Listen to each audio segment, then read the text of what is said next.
Hi everyone, welcome to our channel mining technical. आज के इस वीडियो में हम लोग SSCL mining sardar MCQ series के सेशन नंबर 2 में डिस्कस करने वाले हैं ड्यूटीज़ एंड रिस्पॉन्सिबिलिटीज़, जो आपके आने वाले एसएससीएल के माइनिंग सरदार एग्जामिनेशंस के लिए काफ़ी इंपॉर्टेंट होगा। चलिए वीडियो स्टार्ट कर लेते हैं। स्टार्ट करने से पहले यहाँ पर मैं आपको बताना चाहूँगा, अगर आपने हमारा app from Google play store अभी तक डाउनलोड नहीं किया है तो आप गूगल प्ले स्टोर पर जाकर माई टेक्निकल सर्च करके आप हमारा ऐप डाउनलोड कर सकते हैं, जहां पर आपको लेटेस्ट एसएससीएल के ऊपर कोर्स मिलेगा, कई सारी videos, study material and quizzes मिल सकता है। इसके अलावा अगर आपने हमें हमारे सोशल मीडिया प्लेटफॉर्म पे अभी तक फॉलो नहीं किया है तो you can follow us on Facebook, Instagram, Twitter and please subscribe our YouTube channel. चलिए वीडियो स्टार्ट कर लेते हैं। आज का जो सबसे पहला सवाल है वो ये है कि according to coal mines regulation 2017, no person shall interfere with impede or obstruct any person in the discharge of his duty. This includes regulations के अनुसार कोई भी व्यक्ति किसी दूसरे के काम में दखलंदाजी या बाधा नहीं पहुंचाएगा। इसमें क्या चीज़ शामिल है? Option number A, doing duty properly. Option number B, preventing someone from following the provisions of the act and regulations. Option number C, reporting safety hazards to the authorities. And option number D, using protective equipment properly. तो सवाल में पूछा गया था कि अगर कोई भी आदमी जो है किसी दूसरे व्यक्ति के ड्यूटी को पूरा करने में कोई भी बाधा उत्पन्न नहीं करेगा, ना ही इंटरफेयर करेगा, तो ये जो इंटरफेरेंस या फिर जो बाधा करने की बात की गई है, इसमें क्या चीज़ें शामिल है? तो इसका सही उत्तर होगा ऑप्शन नंबर बी। ठीक है, preventing someone from following the provision of the act and regulations, यानी किसी दूसरे को रोकना एक्ट रेगुलेशंस को पालन करने के लिए, तो ये इसमें शामिल होता है। चलिए अगले सवाल पे आते हैं। अगला सवाल है कि in addition to manual attendance register, what other method can be used for recording attendance of mine employees as per CMR 2017।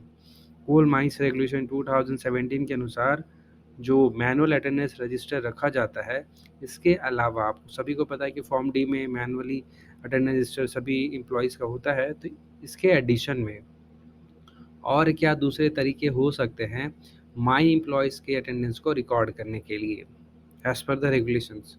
Option number A, biometric scanning. Option number B, face recognition. Option number C, electronic punching और registry system approved from chief inspector. And option number D, voice recognition. इस सवाल का जो सही उत्तर है वो है option number C, electronic punching और registry system approved from the chief inspector. अगले सवाल पे आते हैं। Which of the following statement is true regarding the duty of every person employed in a mine, यानी खदान में नियोजित किसी भी व्यक्ति के लिए इनमें से जो फॉलोइंग स्टेटमेंट इनमें से क्या सही है रिगार्डिंग द ड्यूटी, है ना, यानी खदान में नियोजित सभी व्यक्तियों जो भी एम्प्लॉयड होते हैं उनकी ड्यूटी के संबंध में इनमें से कौन सा कथन जो है वो सही है, सत्य है? Option number A, they are responsible only for their own safety and health, वे सिर्फ अपने सुरक्षा और अपने हेल्थ के लिए जिम्मेवार हैं। Option number B, they should report any situation that may pose a risk to their safety but not to others, यानी they should report any situations, यानी कोई सा भी अगर सिचुएशंस आ जाता है जिससे उनकी सुरक्षा को खतरा हो सकता है, लेकिन किसी दूसरे का नहीं। ठीक है, मतलब अपनी सुरक्षा को अगर खतरा है तो रिपोर्ट करना है, दूसरे व्यक्ति की सुरक्षा को खतरा है तो रिपोर्ट नहीं करना है। ये ऑप्शन नंबर बी कह रहा है। Option number C, they should incorporate with the employer but not with the coworker, यानी जो एम्प्लॉयर है उसके साथ जो है कॉपरेट किया जाएगा या करना है, और जो अपने सहकर्मी हैं उनके साथ कॉपरेट नहीं करना है। और option number D, they should take reasonable care for their own safety and health and that of others, यानी वे जो हैं उचित ध्यान रखेंगे अपनी स्वास्थ्य, अपनी सुरक्षा का, और साथ ही साथ दूसरे का भी जो है प्रभावित हो सकते हैं। तो इस सवाल का जो सही उत्तर है वो ऑप्शन नंबर डी है कि they should take reasonable care for their own safety and health and that of other person. इसके बारे में लिखा हुआ भी है, duties of person employed in mines का जो रेगुलेशन है उसमें लिखा गया है कि जो प्रत्येक व्यक्ति जो खदान में नियोजित हैं वे रीजनेबल केयर लेंगे for their own safety and health, और दूसरे पर्सन्स का भी जो कि उनके कार्य के कारण प्रभावित हो सकते हैं। तो ये सारा जो है ठीक है, रीज़नेबल केयर उनको लेना है। और साथ ही साथ यहाँ पे ये भी बोला गया है कि तुरंत जो है ऑफिशियल्स को सूचना देंगे अगर कोई ऐसा सिचुएशंस पैदा हो जाता है जिससे किसी व्यक्ति के स्वास्थ्य और सुरक्षा में खतरा हो सकता है, या किसी दूसरे व्यक्ति के स्वास्थ्य और सुरक्षा में खतरा हो सकता है, तो ऐसे सिचुएशंस को क्या करना है कि फोर्थविथ ऑफिशियल्स को रिपोर्ट करना है। तो इस सवाल का जो सही उत्तर था ऑप्शन नंबर डी था। अगले सवाल पे आते हैं। According to CMR 2017, which of the following is prohibited for person employed in mines without official authority. Regulations के अनुसार इनमें से क्या चीज़ का प्रतिबंध है किसी व्यक्ति का जो खदान में नियोजित है बिना ऑफिशियल के अथॉरिटी के, यानी अगर कोई व्यक्ति खदान में नियोजित है तो बिना किसी ऑफिशियल के अथॉरिटी के इनमें से क्या चीज़ वो नहीं कर सकता है ना। ये आप में इस क्वेश्चन में पूछा गया, जो आपको बताना है। Option number A removing a danger signal, option number B passing through a gate, option number C removing a fence, and option number D all of the above. सही उत्तर है ऑल ऑफ द एबव, यानी बिना authority के, बिना official authority के खदान नियुक्त कोई सा भी व्यक्ति किसी डेंजर सिग्नल को हटा नहीं सकता, किसी गेट के थ्रू पास नहीं कर सकता, किसी फेंस को हटा नहीं सकता। चलिए आगे बढ़ते हैं अगले सवाल की तरफ, जो कि है question number 5। What is prohibited while on duty as per CMR 2017। Duty के दौरान इनमें से क्या चीज़ जो है प्रतिबंधित है। ईटिंग और drinking, sleeping, talking with the co-worker, and option number D all of the above. तो इस सवाल का जो सही उत्तर है वो है स्लीपिंग। ड्यूटी के दौरान आपको खाने या पीने में कोई प्रतिबंध नहीं है, ना ही कोवर्कर के साथ बातचीत करने में प्रतिबंध है। तो स्लीपिंग में, यानी अगर आप ड्यूटी के दौरान सोते हैं तो वो प्रतिबंधित है, आपको नहीं सोना ड्यूटी के टाइम में। अगले सवाल पे आते हैं। Question number 6, which of the following is correct. निम्न में से कौन सा जो कथन है वो सही है। Person shall go into any part of the mine other than that part in which he work, option number B person shall remain in a mine beyond the period over which his shift extends, option number C both, option number D none of the above. तो इस सवाल का जो सही उत्तर है वो है option number D none of the above, क्योंकि इसमें पूछा गया कि कौन सा स्टेटमेंट सही है। ऑप्शन नंबर ए जो है वो भी गलत है, ऑप्शन नंबर बी वो भी गलत है, क्योंकि ऑप्शन नंबर ए में बोला गया है कि जो आदमी है वो जगह भी जा सकता है जहाँ पर उसको, ठीक है, जहाँ पर उसको काम करने के लिए तैनात किया गया है, उस जगह को छोड़कर खदान के कोई दूसरे भाग में भी जा सकता है। जहाँ पर उसको काम करने के लिए तैनात किया गया है उस भाग को छोड़कर किसी अन्य भाग में भी जा सकता है, ऐसा तो नहीं करना रहता है, तो ये गलत हो गया। Option number B person shall remain in mine beyond the period over which his shift extend, मतलब खदान में उस आदमी का अगर शिफ्ट खत्म हो जाता है तो शिफ्ट के बाद उसको नहीं रहना है। लेकिन यहाँ पे क्या बोला ऑप्शन नंबर बी में कि शिफ्ट खत्म भी हो जाए तब भी खदान में रहने दिया जाएगा, जो अगेन वो गलत है। तो क्वेश्चन नंबर 6 में statement number A statement number B दोनों गलत है, इसलिए सही उत्तर होगा option number D none of the above. इनमें से कोई सा भी स्टेटमेंट सही नहीं है।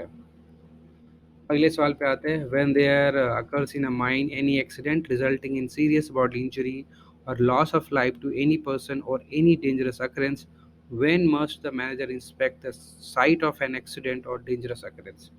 जब कभी किसी खदान में कोई ऐसी एक्सीडेंट हो जाती है जिससे सीरियस बॉडी इंजरी या फिर डेथ हो जाती है या फिर कोई डेंजरस अकरेंस हो जाता है, तो उस स्थिति में खदान के जो मैनेजर हैं डेंजरस अकरेंस या एक्सीडेंट के स्थल को, ठीक है, कब जो है इंस्पेक्ट करेंगे, कब जांच करेंगे।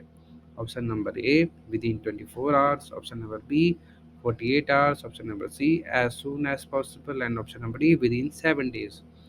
इस सवाल का जो सही उत्तर है वो है option number C as soon as possible. चलिए अगले सवाल की तरफ आते हैं, जो कि है अगला सवाल question number 8। When there occurs in a mine any accident resulting in serious bodily injury or loss of life to any person or any dangerous occurrence, what is the time frame for furnishing a copy of the accident inquiry result made by the manager to the chief inspector and regional inspector। यानी खदान में ऐसा कोई accident हो जाता है जिसे serious body injury, loss of life या फिर कोई डेंजरस अकरेंस हो जाता है, तो जो एक्सीडेंट इंक्वायरी का जो रिज़ल्ट है जो कि मैनेजर के द्वारा, ठीक है, बनाया गया है, तो वो जो एक्सीडेंट का इंक्वायरी का जो रिज़ल्ट है वो चीफ इंस्पेक्टर और रीजनल इंस्पेक्टर को भेजने का जो टाइम फ्रेम है वो क्या है, कितने दिनों के अंदर भेज देना है। Option number A within 5 days, option number B within 10 days, option number C within 15 days and option number D within 30 days। तो इस सवाल का जो सही उत्तर है वो है option number C within 15 days। अगले सवाल की तरफ आते हैं जो कि question number 9। What is the overall responsibility of a safety officer in a mine. खदान में जो सेफ्टी ऑफिसर का जो ओवरऑल जिम्मेदारी होता है वो क्या होता है। Option number A maximising profits, ensuring employee satisfaction, implementing environmental policies, promoting and ensuring mine safety। तो इस सवाल का जो सही उत्तर है वो है option number D, promoting and ensuring mine safety.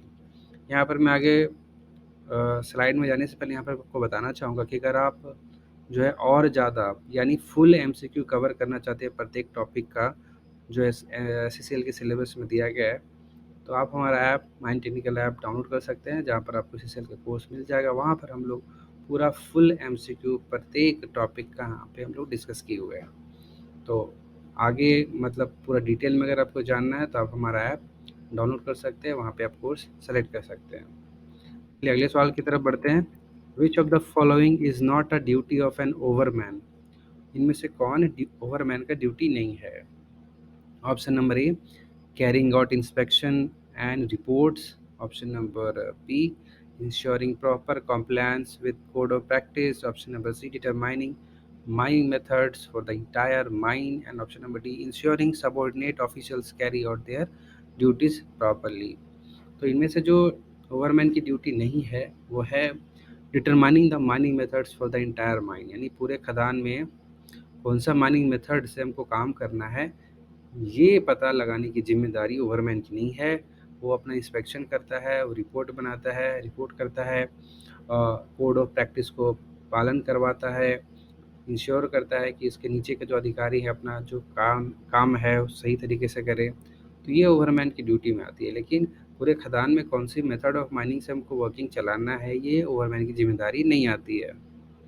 अगले सवाल की तरफ आते हैं। What action can overman take if a person infringes safety provisions और फेल्स टू फॉलो डायरेक्शन। यानी अगर कोई व्यक्ति कोई सुरक्षा का जो प्रावधान है वो तोड़ देता है या फिर ओवरमैन का जो दिशा निर्देश है उसको पालन नहीं करता है, तो उस समय ओवरमैन क्या एक्शन ले सकते हैं। Option number A issue a warning and provide additional training. एक वार्निंग इशू करेंगे और उनको एडिशनल ट्रेनिंग देंगे। Option number be impose a fine on individual. Fine impose करेंगे उस पर्टिकुलर पर्सन के ऊपर। Suspend the person from work temporarily, यानी अस्थायी रूप से उस वर्कर को काम से सस्पेंड कर देंगे। और ऑप्शन नंबर डी है send the person out of the mine and report the matter to the manager, यानी उस व्यक्ति को उस पर्टिकुलर व्यक्ति को खदान से बाहर भेज देंगे और इसकी सूचना खदान के मैनेजर को दे देंगे। इसका सही उत्तर है option number D send the person out of the mine and report the matter to the manager. अगले सवाल पे आते हैं। What supply should the overman ensure are kept at convenient places in their district, यानी overman किस चीज़ का supply सुनिश्चित करेगा कि सुविधाजनक स्थानों पे उनके डिस्ट्रिक्ट में मौजूद रहे। किस चीज़ का सप्लाई है सुनिश्चित करना है कि सुविधाजनक स्थलों पे उनके डिस्ट्रिक्ट में वो मौजूद रहे। Option number A food and water for the miners, option number B medication for emergency situations, timber support materials, tools and other necessary items, and option number D personal protective equipment for the miners। इसका जो सही उत्तर है वो है option number C timber support materials, tools and other necessary items। अगले सवाल की तरफ आते हैं। The overman is responsible for keeping the manhole on haulage roadways। Option number E hidden and covered for safety reasons, filled with water to prevent accidents, painted with warning signs and safe, clear and properly white wash. यानी ओवरमैन की जिम्मेदारी जो manhole के प्रति है जो haulage रास्ता पे रहता है तो क्या है। ठीक है, तो मैनहोल को छिपा कर रखना, कवर करके रखना सुरक्षा कारणों से। ऑप्शन नंबर बी में है कि मैनहोल को पानी से भर देना एक्सीडेंट रोकने के लिए। ऑप्शन नंबर सी में है कि उसमें पेंटिंग कर देना वार्निंग साइन के साथ। और ऑप्शन नंबर डी है कि मैनहोल को साफ रखना, सुरक्षित रखना और प्रॉपरली वाइट वॉश रखवाना। तो ओवरमैन की जिम्मेदारी है ऑप्शन नंबर डी मैनहोल को साफ रखना, ठीक है, सुरक्षित रखना और प्रॉपरली वाइट वॉश रखना।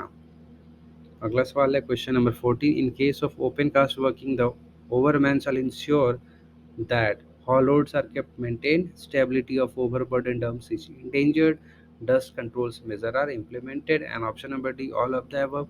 सवाल का जो सही उत्तर है वो है option number A, haul roads are kept maintained, क्योंकि ऑप्शन नंबर बी में बोला गया है कि stability of overburden dump is endangered, यानी जो ओवरबर्डन डंप की जो स्थिरता है, ठीक है, उसमें खतरा हो। तो ये तो थोड़ी ना ओवरमैन सुनिश्चित करता है, वो तो सुनिश्चित करता है कि ओवरबर्डन डंप्स की स्थिरता पर कोई खतरा ना हो, नॉट इंडेंजर्ड होना चाहिए। सिमिलरली डस्ट कंट्रोल मेजर्स जो इम्प्लीमेंट कराने का जो जिम्मेदारी होता है वो सरदार का होता है, ओवरमैन का नहीं होता है।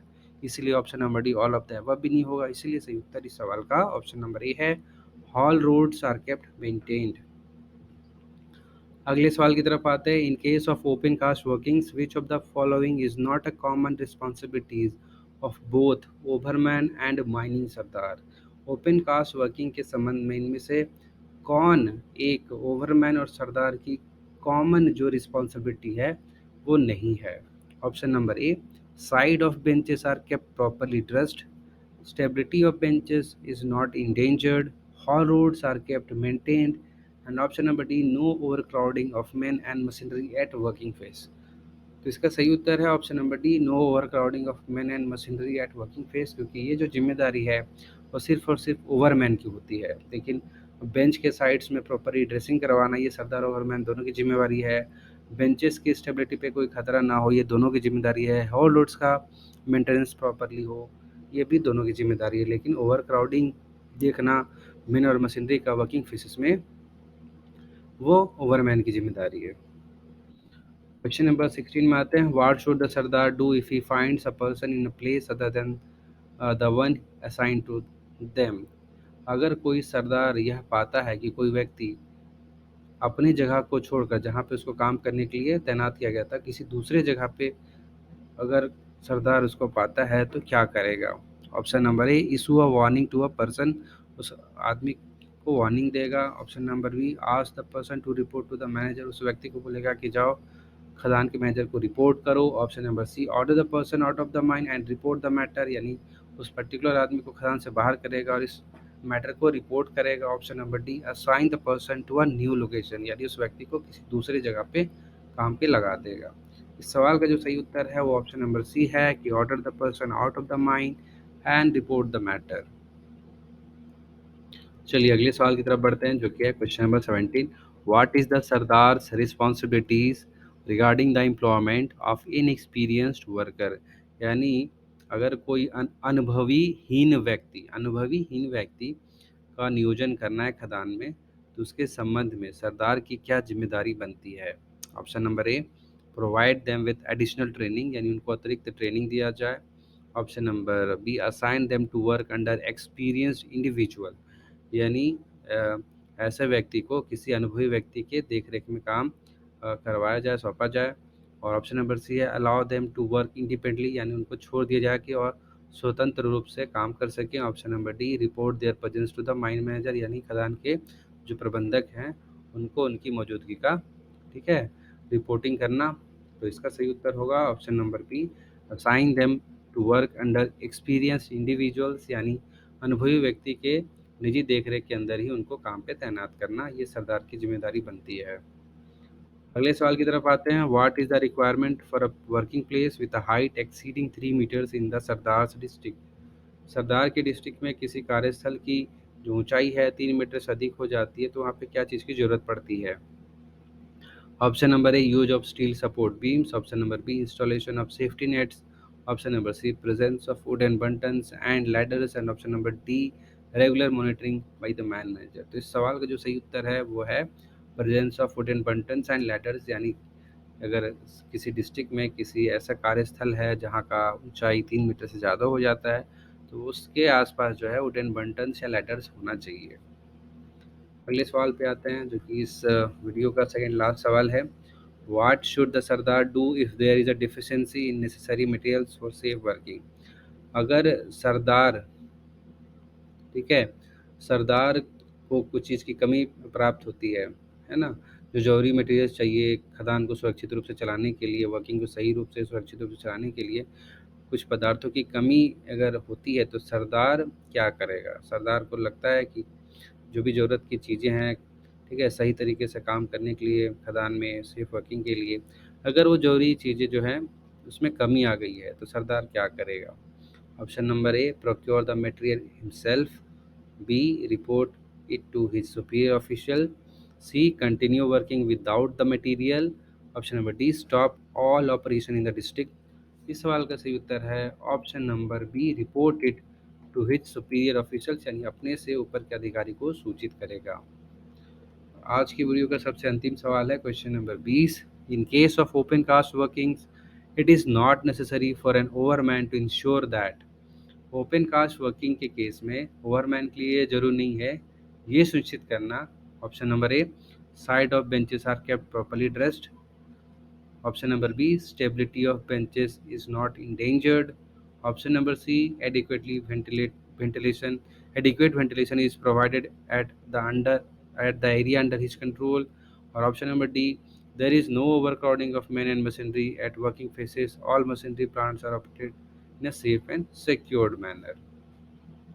तो ओपन कास्ट वर्किंग की बात किया जाए तो ओवरमैन की जिम्मेदारी होती है कि बेंच का जो साइड्स है प्रॉपरली ड्रेसिंग कराएं, बेंच की स्टेबिलिटी पे कोई खतरा ना हो, over crowding main and machinery का वर्किंग फेस में ना हो, या जो भी मशीनरी प्लांट्स हैं सुरक्षित रूप से ऑपरेट हो जाए। लेकिन ओपन कास्ट वर्किंग में ओवरमैन की ड्यूटी नहीं होती है कि पर्याप्त वेंटिलेशन उसके, ठीक है, उसके कंट्रोल में जो क्षेत्र हैं उसमें प्रोवाइड करना। ये अंडरग्राउंड वर्किंग में ओवरमैन की जिम्मेदारी होती है, ओपन कास्ट में नहीं। इसीलिए इस सवाल का जो सही उत्तर होगा वो होगा ऑप्शन नंबर सी। तो आज के लिए बस इतना सा ही, मिलते हैं एक और ऐसी वीडियो में। नेक्स्ट सेशन में लोग डिस्कस करेंगे basic information about various man plans जो कि एसएससीएल के सिलेबस में है। तो इस टॉपिक से हम लोग कुछ इंपॉर्टेंट एमसीक्यू अगले वाले सेशन में डिस्कस करेंगे। फुल एमसीक्यू अगर आपको इस पर डिस्कशन चाहिए तो आप हमारा जो कोर्स एसएससीएल का वो परचेज कर सकते हैं ऑन आवर ऐप, जिसको डाउनलोड करने के लिए आप गूगल प्ले स्टोर पर जाकर माइंड टेक्निकल सर्च करके डाउनलोड कर सकते हैं। मिलते हैं एक और ऐसी वीडियो में। टिल देन एज ऑलवेज, जय हिंद, जय भारत।